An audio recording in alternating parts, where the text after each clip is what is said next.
cholesterol. What does it really even mean? Do you even know what cholesterol is? Does cholesterol just mean it's bad? All right, hi everybody. Today, let's talk about cholesterol. I'm sure you've heard about that. If not, relax, I will explain. So you go to the doctor's office and they're saying, hey, your cholesterol is high. You go to Instagram and TikTok, watch out for your cholesterol. You talk to your buddies, oh, my doctor told me my cholesterol is high. You look at the food and what you're eating, cholesterol is high.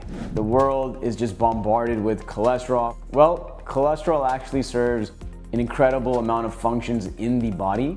Number one, cholesterol is basically a waxy substance.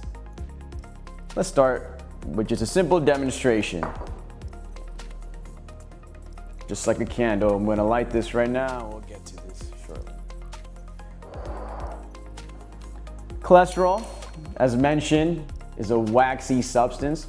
Every cell is surrounded with cholesterol to help it function and to allow things to enter or not enter.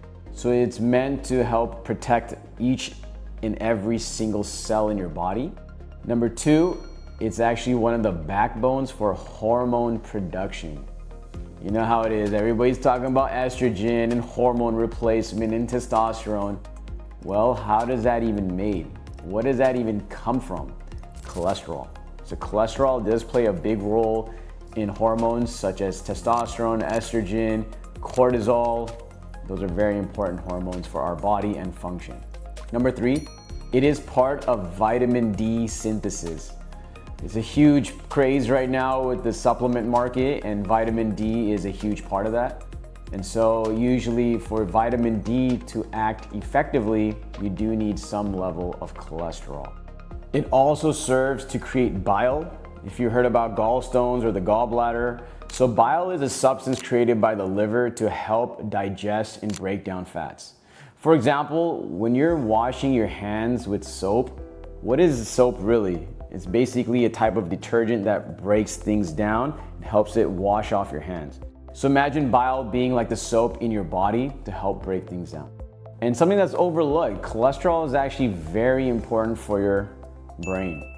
Just like we mentioned, it protects the cells to let things in and out. Because of its waxy substance and its waxy nature, it can help what we call insulate the nerve cells in the brain, called the myelin sheath. So it's actually very important for proper brain function and proper brain health. But who cares? Your cholesterol is high. Oh boy, you're gonna get chewed out by your doctor and Instagram and TikTok.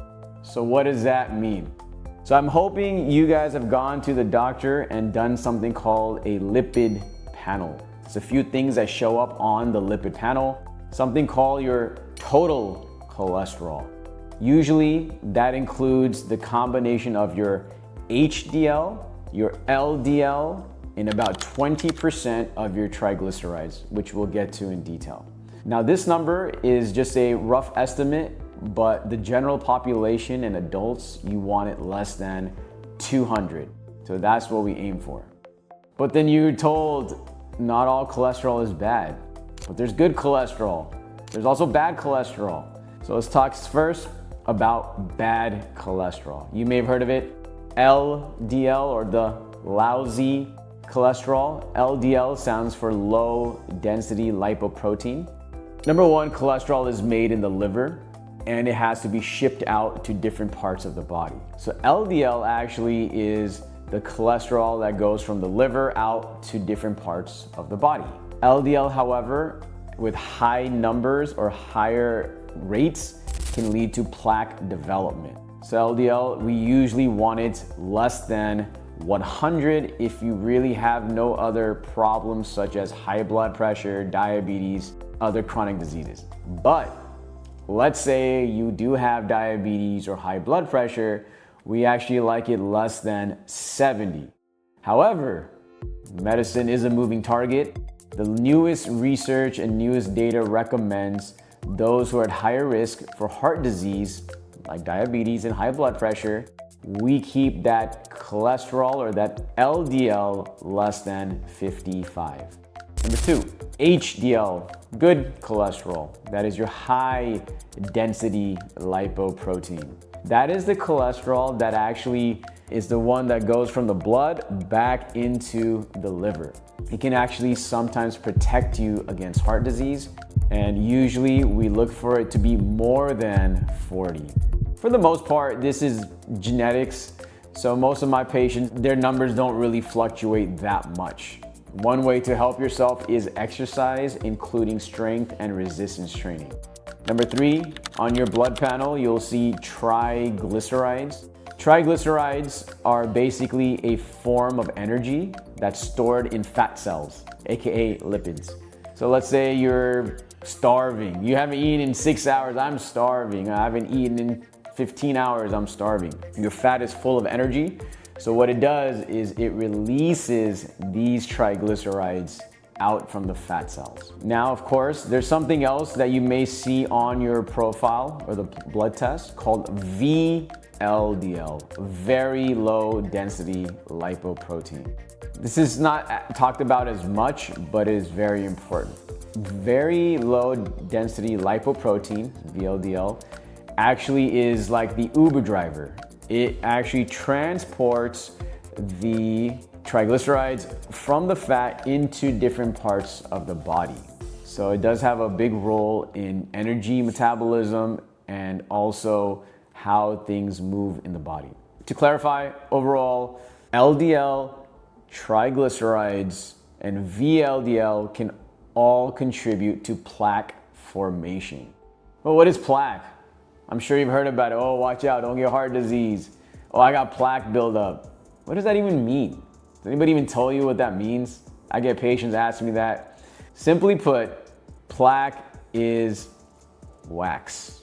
Just like a candle, you have nice candle wax. If you notice, usually it's nice and liquidy over time, right? Now, if I took a magazine, poured this right over, it's gonna turn wet first. It's liquid. Wax usually is liquid. But over time, it hardens right onto the paper. Imagine now wax that's liquid initially, over time, hardening over any artery in your body, including your heart, your neck, what we call your femoral arteries, or any other artery. Then what happens? Well, have you ever spilled wax or spilled candle wax on a carpet or on a piece of paper? Have you tried cleaning it out? How do you even clean it out? Good luck.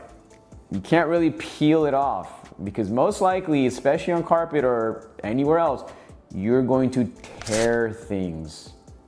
So imagine hardened wax on your arteries over time. If I was to pull it, you might tear your artery. And that's gonna be a big problem. So the whole point is wax is plaque. Plaque is wax. So when you start to see, or if your doctor tells you, hey, you got plaque buildup in your heart or the neck, that is a concern for heart disease. Over time, plaque buildup can obviously lead to high blood pressure. And because high blood pressure puts more pressure against the walls of the artery, you can then rip the artery, causing a clot, sometimes a heart attack. Obviously, we don't want that. So that's basically what's happening in your body as cholesterol builds up. Obviously, there's newer parts of the lab tests that are coming out. That's just finally a kind of new breakthroughs. Hopefully your doctor has been checking something called Lipoprotein B. ApoB for short. What that is we're starting to learn that not all cholesterol is created equally.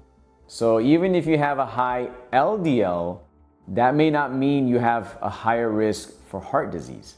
What we're finding out is now not only the high LDL, but the number of particles of the LDL.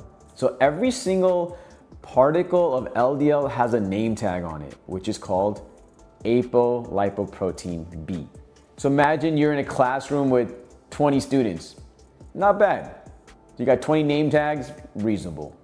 Imagine the same classroom now is full with about 200 students. Things are going to get crowded. You might not have a place to sit. The students are standing against the wall. Those little LDL molecules are now standing and sitting against the wall of the arteries, obviously leading to more plaque. Now there's also something called LPA, lipoprotein A, or what we call LP little a.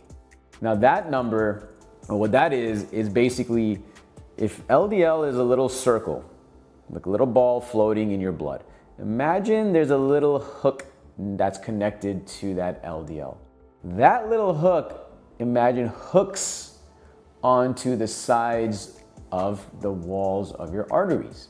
It's literally gripping and connecting and attaching itself to the sides of the arteries. Hence, it's parking itself in your heart or any other artery. So it's very important to check those two numbers as well.